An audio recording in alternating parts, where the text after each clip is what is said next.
कलयुग किसे कहते हैं? कलयुग उसी को कहते हैं जिसमें इंसान इंसान के दर्द को ना समझे।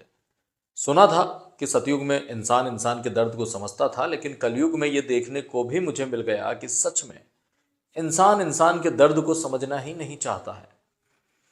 यह नज़ारा मुझे देखने को मिला नर्मदापुरम जिले की सिवनी मालवा तहसील में, जहां नर्मदा घाट बाबरी, जिसे अब रेवापुर कहा जाता है, वहां की कुछ महिलाएं लोडिंग ऑटो से उतरते हुए ये कह रही थी कि कलेक्टर साहिबा, आप तो मेरा दर्द समझिए कि हम कितने परेशान हैं।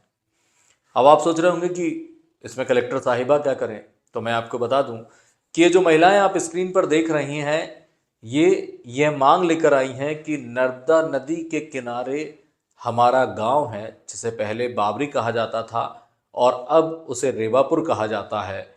वहां प्रतिबंधित क्षेत्र होने के बाद भी 2 दुकानों से अवैध शराब बेची जा रही है, जिसे पीने के बाद हमारे ही परिवार के पुरुष हमारे साथ मारपीट करते हैं, आसपास मोहल्ले में लड़ाई झगड़े करते हैं और जो कमा कर लाते हैं सब बर्बाद कर देते हैं।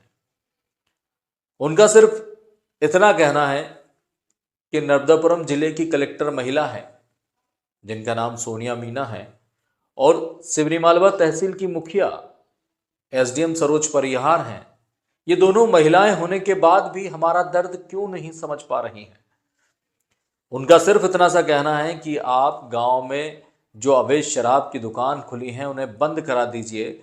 यदि शिवपुर में, डोलरिया में और सिवनी मालवा में शराब के ठेके हैं तो वहीं से शराब का विक्रय होने दीजिए, जिससे कि हमारे घर के पुरुष दूर होने के चलते आसानी से खरीद कर ना ला पाए और चंद पैसे बच्चों के जीवन यापन के लिए बच जाए। हालांकि एसडीएम को आवेदन देने के बाद उन्होंने आश्वासन दिया है कि अवैध शराब की दुकानें बंद की जाएंगी। महिलाओं ने यह भी बताया कि शिवपुर थाने में भी हम आवेदन देकर आए हैं। लेकिन मुझे एक चीज समझ में नहीं आती कि ये चीजें सरकारी विभाग में बैठे जिम्मेदारों को नजर क्यों नहीं आती है, बल्कि उनका प्रशासकीय तंत्र इतना मजबूत है कि अगर वो चाहें तो पल भर की खबर चुटकियों में निकाल सकते हैं। उनका एक गांव में ग्राम कोटवार है, पंच है, सरपंच है, रोजगार सहायक है, सचिव है, पटवारी है। इतने सारे लोग होने के बाद भी उन तक खबर नहीं पहुंच पाती है कि कहां किस गांव में अवैध कार्य हो रहे हैं। 100% मैं कहता हूं कि यदि सरकारी विभाग में बैठे आला अधिकारी ये ठान ले कि हमें सतयुग लाना है तो वो 100% सतयुग ला सकते हैं। फिर नेता नगरी कोई काम नहीं आएगी। मेरा तो ऐसा मानना है कि अगर हम वोट दे रहे हैं तो हमें उस सरपंच को हलाना चाहिए कि भाई, तुझे वोट इसलिए नहीं दिए थे कि हम पिटें। और सरपंच को भी ये सोचना चाहिए कि 50 नहीं तो कम से कम 40% महिलाएं हैं जो उस गांव की आपको कीमती मत देकर जिताती हैं। यदि वो आपसे नाराज हो गई तो अगली बार आप सरपंच नहीं बन पाओगे। पुरुष एक बार इधर के उधर हो सकते हैं, किसी पार्टी के बहकावे में जा सकते हैं, लेकिन महिलाएं उसी व्यक्ति को अपना कीमती मत देगी जो कि उसके लिए खड़ा था, उसकी सुख सुविधाओं के लिए खड़ा था, जिसने अवैध शराब गांव में बिकना बंद की थी।